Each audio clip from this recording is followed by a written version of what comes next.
Bro, it's just really crazy to think about that.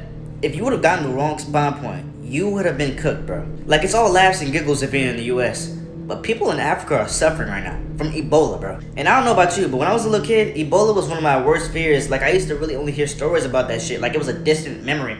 But, like, I would truly have fears about having this disease, bro. And to my knowledge, Ebola hasn't been a big threat to the US or at all, to be honest.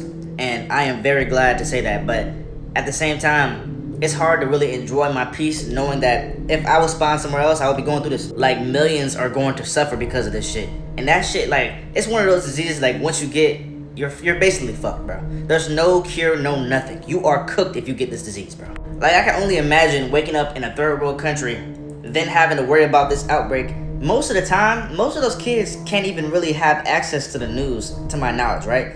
Like, they don't have access to the news, so, like, that shit will just hit them out of nowhere. And then next thing you know, a couple of people near them will die to this unknown disease that they didn't know about in the first place. Like, that's gotta be the scariest thing to think about. Given some parts of Africa, yes, they do have internet and things of that sort, but there's a lot of parts in Africa that do not have a lot of internet and shit. So, like, this shit is gonna be unexpected for them. And some of these kids are just getting spawned inside of the fucking, you know what I'm saying, the map. And they have to deal with this off spawn point.